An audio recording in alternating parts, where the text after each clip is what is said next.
Entonces parte del proyecto es relacionar las partes que lo componen, ¿cierto? En la parte de qué es una introducción dentro de este tipo de texto y cómo existe una relación entre introducción y conclusión, y por eso aparece aquí en este espacio seguido de la introducción. No es que la conclusión esté pues en ese lugar, sino para establecer cómo la introducción, seguidamente pues de la tesis, va a tener que estar relacionada con la resolución, que sería la conclusión, ¿sí? Entonces, por eso lo colocamos en este espacio y dejamos de último el cuerpo o desarrollo, ¿sí? Entonces, digamos que allí no es que esta sea la estructura, sino que por relacionarlo de una manera más adecuada, teniendo en cuenta que cuando uno concluye, ¿cierto? Este tipo de texto, pues debe estar solucionando la pregunta o la hipótesis que se hizo dentro de la introducción. Entonces, hay una forma de evaluar el ensayo teniendo en cuenta que si el ensayo no resuelve lo que aparece, aquí la llaman tesis, nosotros estamos trabajando hipótesis, pues no estaría bien hecho. Entonces, por eso lo relacionamos aquí en, en nuestra presentación de una manera seguida.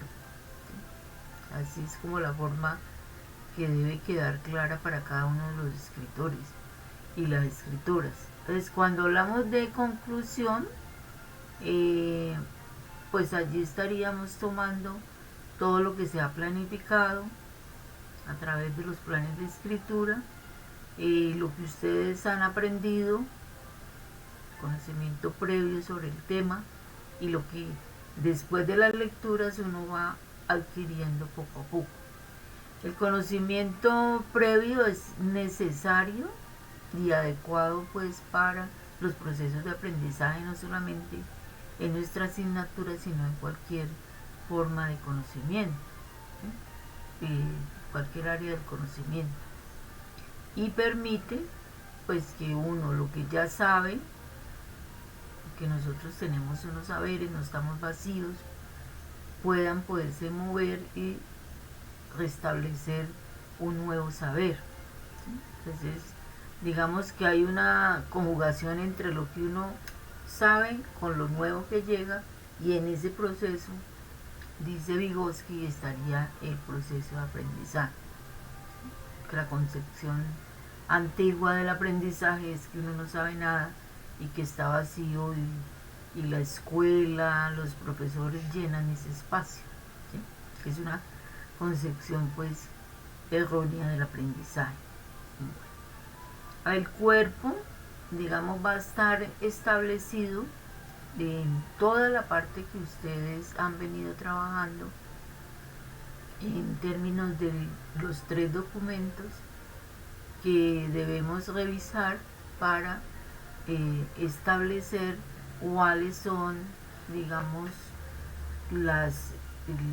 digamos, los argumentos que contienen esos documentos a través de voces de autores, y que me van a contribuir a mí a sostener mi tesis o hipótesis en este caso, ¿sí? Entonces, ahí digamos es la parte fundamental de nuestro documento en términos de que es la que nutre la forma de resolver la pregunta de investigación, ¿sí? Lo mismo ocurre, digamos, con, bueno, entonces, ¿cuáles son las referencias bibliográficas que también van a ser una parte necesaria, teniendo en cuenta, lógicamente, que nosotros pues estamos haciendo un ejercicio didáctico, por lo tanto la cantidad de documentos revisados no sería lo normal, ¿no? En términos académicos, pues para hacer cualquier trabajo que nosotros queramos presentar en el mundo académico, llámese artículo científico, artículo de investigación, otro tipo de artículo, vamos a tener que tener una revisión mucho más amplia, lo que tiene que ver en casos de cumplir pues esos requisitos. Nosotros lo hacemos como una forma didáctica de seguir los pasos de cómo se debe hacer y cómo llegamos a esas referencias a través de la base de datos, qué significado tiene la base de datos, ¿sí? Y cómo pues esto nos permite un poquito mirando aquí lo que dice este documento de Paulo Freire sobre la bibliografía y sobre la lectura, ¿sí?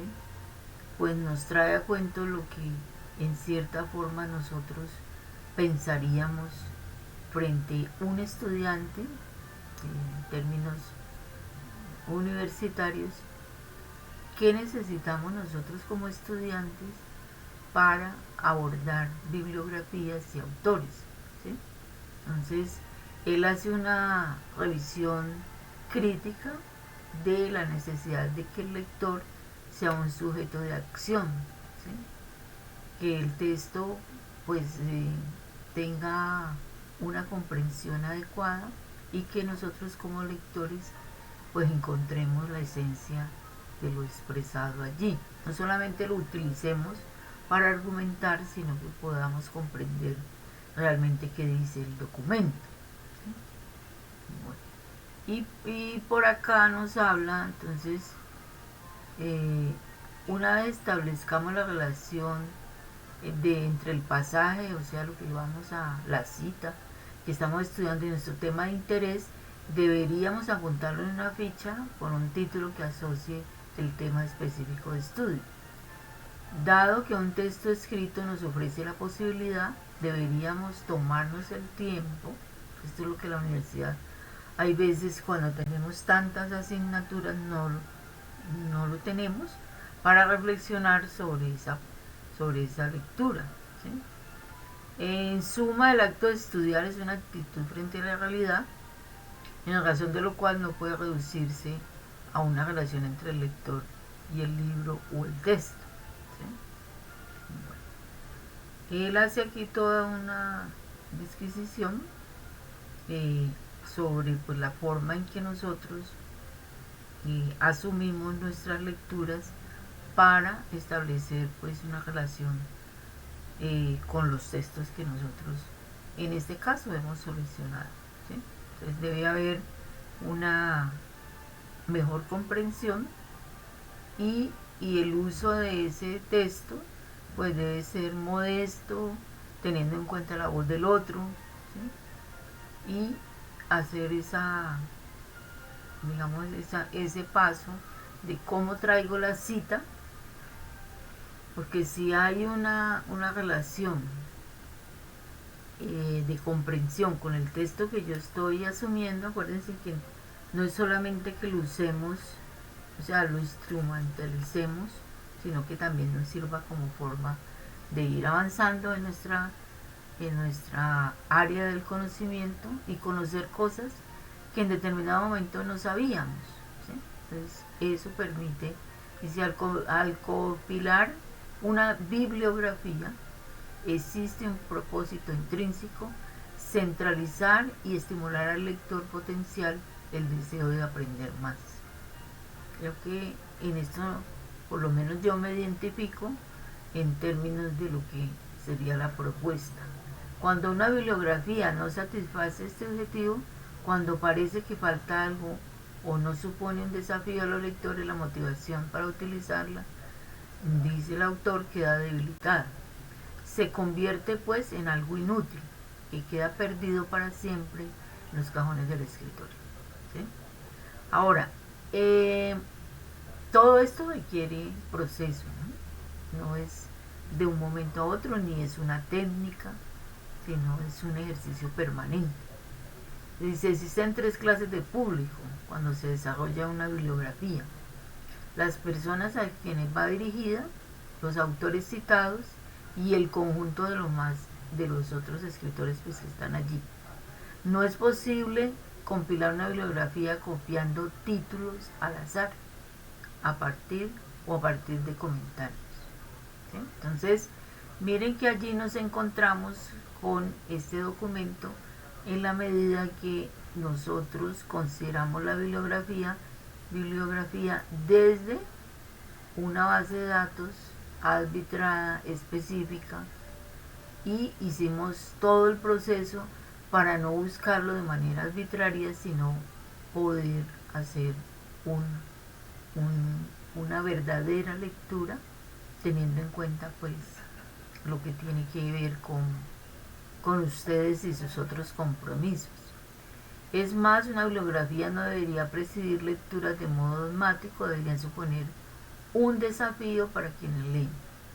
Este desafío se concreta a medida que se comienza a estudiar los trabajos citados, y no solo leyendo de modo superficial o hojeando textos, ¿sí? Entonces, allí trabajamos comprensión de lectura, lectura literal, lectura inferencial, y la que requiere valorativa y crítica en la reseña, y posteriormente con el texto resumen, ¿sí? Entonces, pues tiene mucho que ver con el inicio de ustedes en el proceso académico de la lectura y la escritura, y cómo pues hay que hacer una mirada crítica, ¿sí?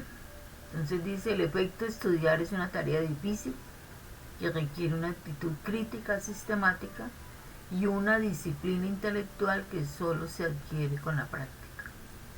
Ahí estaríamos también nosotros haciendo esa mirada. Esa actitud crítica es precisamente lo que genera la educación, lo que no genera una educación bancaria, ¿sí? Bancaria es que pues, yo meto la platica y ya en el banco, pero no tengo mucha, o la saco, ¿sí? Entonces él dice que la educación bancaria solamente registra, pero no hace más allá el proceso de comprensión. Entonces ahí estaríamos nosotros en esa propuesta, ¿cierto?, de un texto que posibilite adentrarnos dentro de esa mirada. Entonces tiene una introducción que va a estar el contexto del tiempo y lugar, está la tesis, está el tema que se va a desarrollar en ese ensayo, está el cuerpo de desarrollo, que son los argumentos que yo voy a construir a través de las lecturas que he realizado y que puedo afianzar a través de las citas textuales cortas de 40 palabras o el parafraseo. Solamente vamos a usar esas dos. ¿Por qué? Porque el texto nuestro es un texto corto, y eso implica pues no colocar citas demasiado extensas que solamente se usan en documentos mucho más amplios, ¿sí? Entonces allí estaríamos haciendo el ejercicio de la cita corta, cita textual o parafraseo, de acuerdo a lo que ustedes han comprendido de su documento. Ese sería el proceso. Entonces nosotros aquí pues tenemos un videoclip del Centro de Escritura de la Javeriana que reúne el concepto de ensayo de manera general, ¿cierto? Y nosotros pues nos apegamos a este documento teniendo como fortaleza principalmente que este documento tiene las características didácticas que nosotros necesitamos, ¿sí? Sería como el porqué de la elección. Sobre ensayo hay bastante, pero a nosotros nos interesa el ensayo académico, y además pues porque esto es hecho dentro del contexto universitario, una universidad pues chilena, y el autor de manera muy didáctica va colocando una metodología para la presentación de un ensayo en términos de nuestros, o sea, de la universidad, ¿sí? Entonces, él comienza a definir un ensayo de tipo académico, que es el que nosotros hemos indagado desde el inicio del curso, no cualquier tipo de ensayo, sino el académico, que dice que es una forma de composición escrita cuyo propósito es intentar responder una pregunta, y yo diría aquí, y resolver un problema específico. ¿Sí? O sea, nosotros ya tenemos el propósito, nuestro es resolver esa pregunta y que va a aparecer resuelta, argumentada en el cuerpo, ¿cierto? Es allí donde va a ir la sustentación. Y dice que a través de argumentos. Este es otro concepto pues, que aparece fundamental dentro de este tipo de documento que estamos abordando. Entonces, define el argumento como afirmaciones lógicas, respaldadas, que intentan demostrar la validez de lo afirmado, ¿no? Entonces, aquí nos referimos a los tipos de argumentación. El concepto de argumentación pues existe desde Platón, desde los griegos, desde la lógica y la retórica, ¿no? Es un tema que se viene ajustando de acuerdo a los movimientos sociales, digamos, y políticos de la sociedad, ¿sí? Como la argumentación ha sido una forma de defender puntos de vista. Entonces, el ensayo académico para el autor, y en este caso estaría yo como lectora de acuerdo, permite un juicio crítico e independiente de los estudiantes. Entonces ustedes dirán aquí, pero ¿cómo así que crítico e independiente? Si yo tengo que valerme de otros autores, pues ese ejercicio hay que hacerlo primero en la medida de construir un saber, una afirmación que tenga que estar respaldada, y no implica un juicio crítico, no implica decir que me gusta, no me gusta, que es corto, que es largo, que es extenso, que es aburrido, ¿sí? Ese juicio crítico no es del cual estamos hablando. Hace una diferenciación entre el ensayo académico y el literario, y allí pues viene lo que tanto hemos revisado. El ensayo no es uno mismo, ¿sí? Cuando en el bachillerato nos decían hagan un ensayo y no nos hacían como la diferenciación. Existen varios tipos de ensayo: literario, filosófico. En este caso nosotros estamos revisando el académico, que es el que más nos puede acercar a la propuesta de leer y escribir en las disciplinas como las que ustedes en este momento están asumiendo. Hace una diferenciación también con la monografía o los papers, como le llaman en otros países, y también pues siempre estamos destacando a responder esa pregunta, que es el desafío más importante en términos de encontrar los argumentos más adecuados, ¿sí? Bueno, para el ensayo académico prima el principio de la economía de las palabras, es decir, debe transmitirse la mayor cantidad de ideas en el mínimo posible de palabras, lo que obviamente marca un punto importante de la diferencia entre el ensayo y los trabajos de investigación tradicionales. Sin embargo, aquí por la cantidad, pero nosotros, de la manera como abordamos el plan de escritura, tiene algunos elementos de los trabajos de la metodología de la investigación, ¿sí? Que han sido agregados allí como forma de construir esa visión. Una buena pregunta es la clave de un buen ensayo.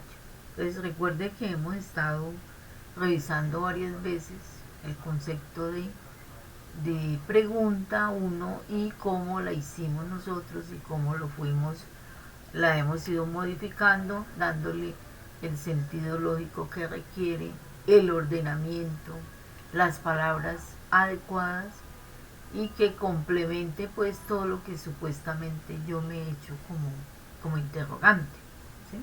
Bueno, él hace allí un ejemplo eh, sobre sobre lo que pasa con la anticontaminación y todo esto, y viene la estructura del argumento, ¿sí?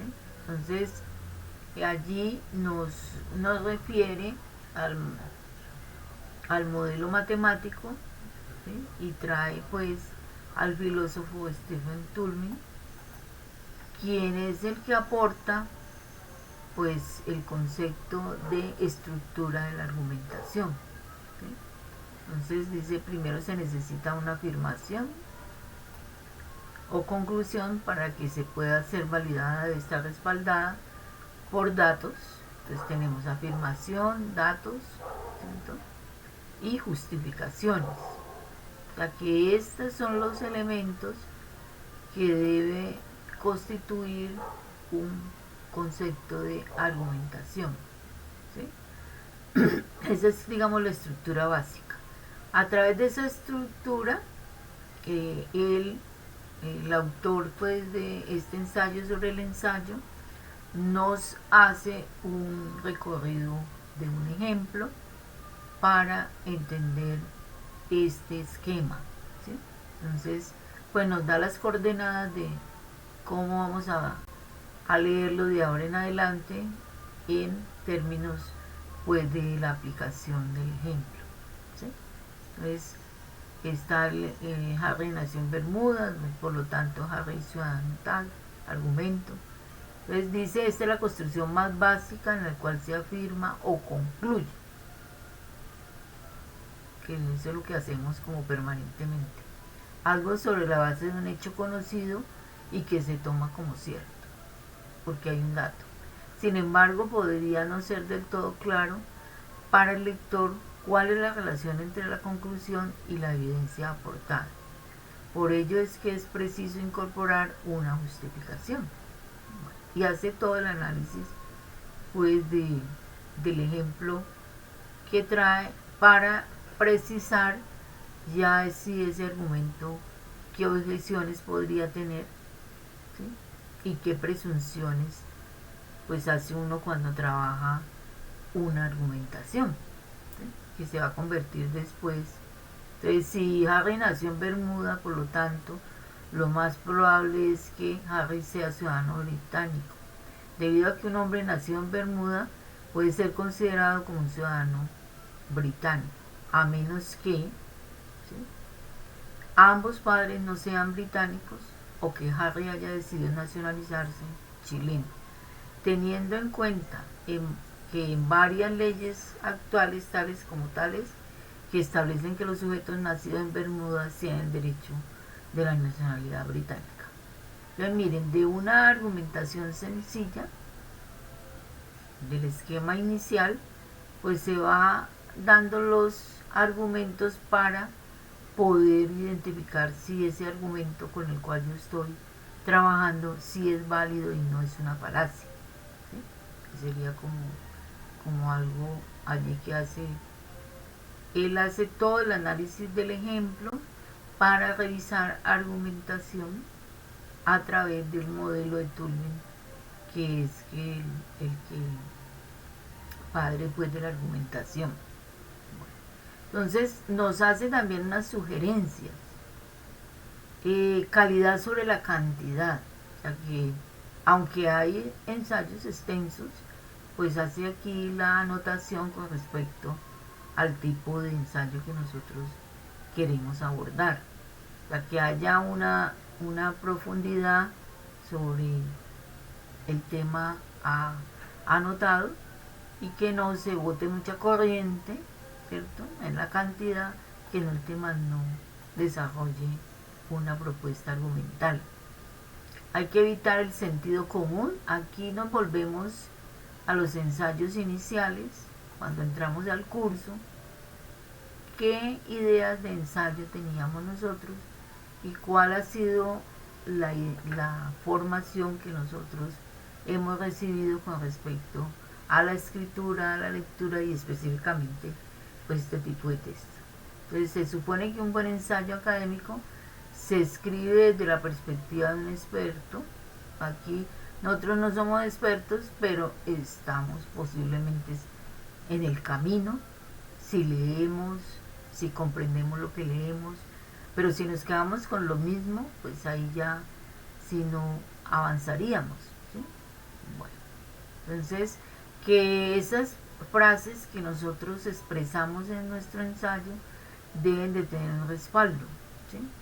Que no sean opiniones del sentido común, es lo que hace un cambio entre lo que nosotros pensábamos que era un ensayo y lo que a medida del desarrollo podemos ir construyendo, ¿sí? Esto pues no debería, esta parte que hace anotación aquí el profe Ramírez, que no debía complacer al lector profesor, pues tiene más que ver también con temas críticos, ¿cierto? Como el aborto u otros.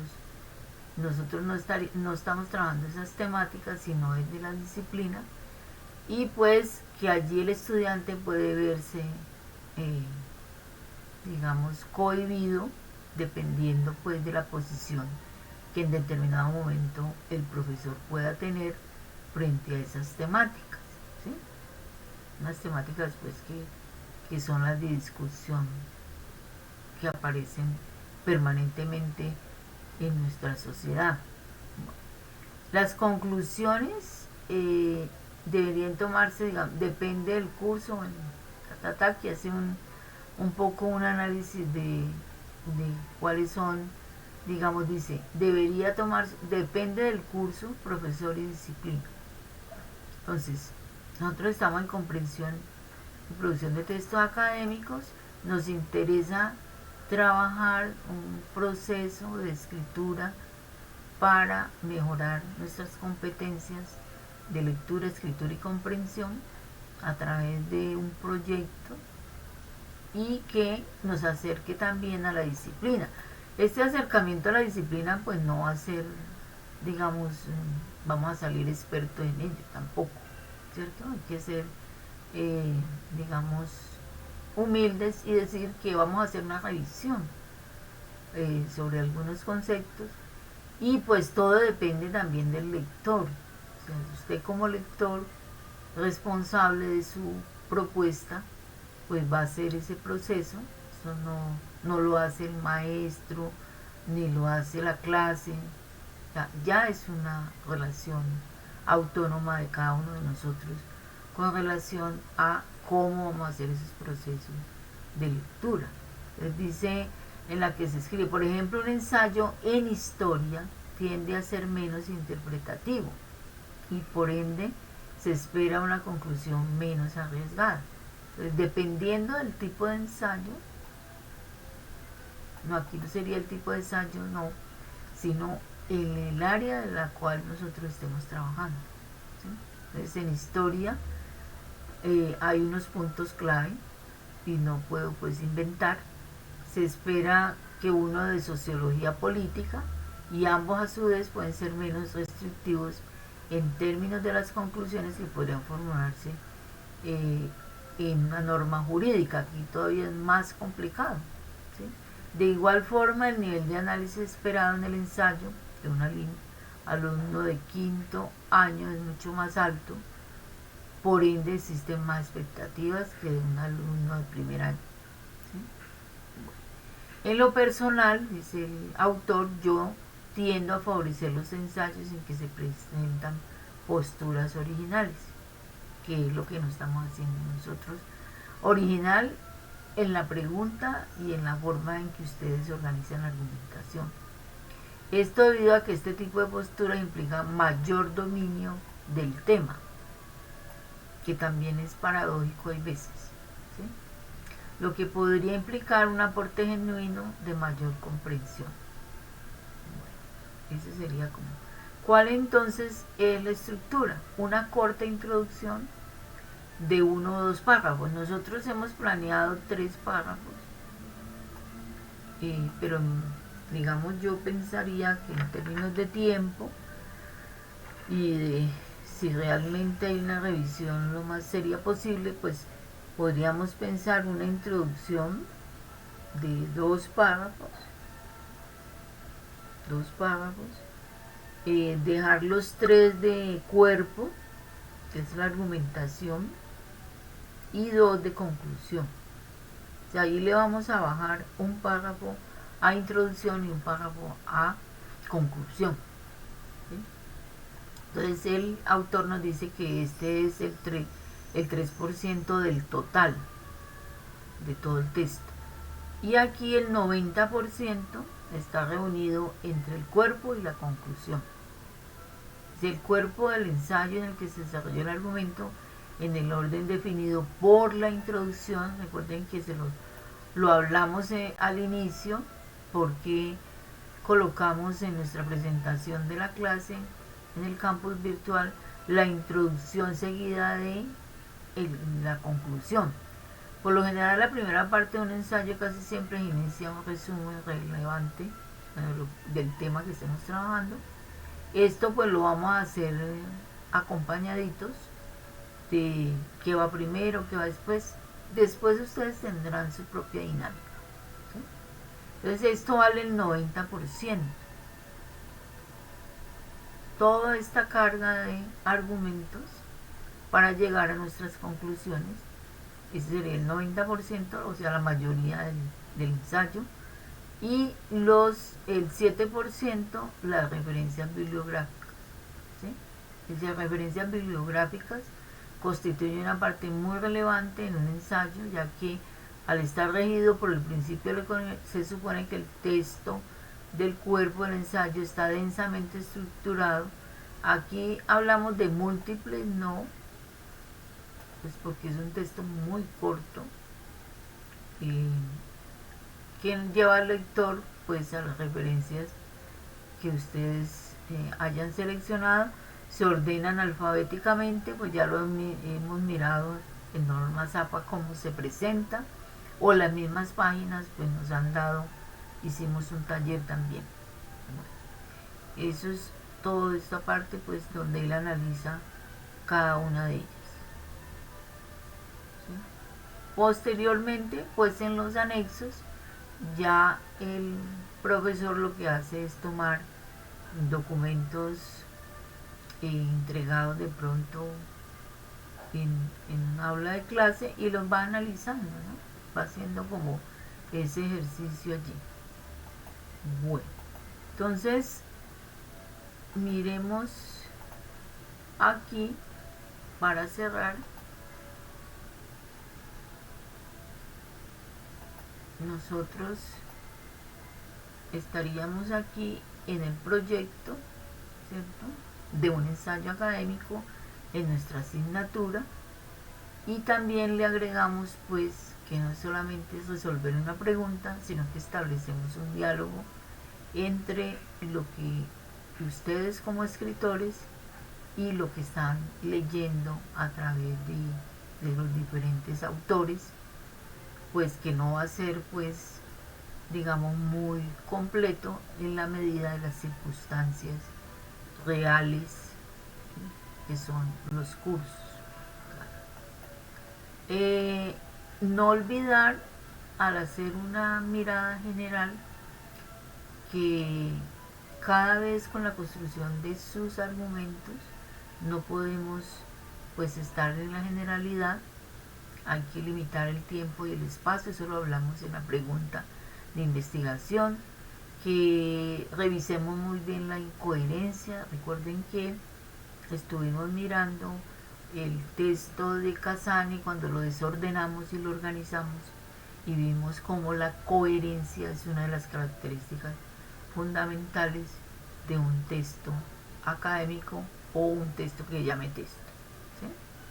Definir una pregunta de investigación es el proceso pues que hemos seguido para no perdernos en la búsqueda de información. ¿Sí?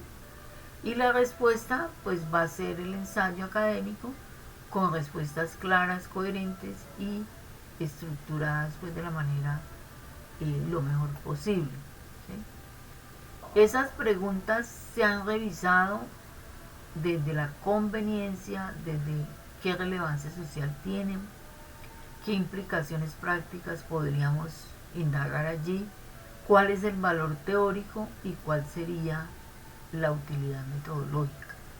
Digamos que cuando uno elabora una pregunta de investigación, pues se hace estas preguntas para darle una valoración adecuada a lo que en cierta forma ha propuesto.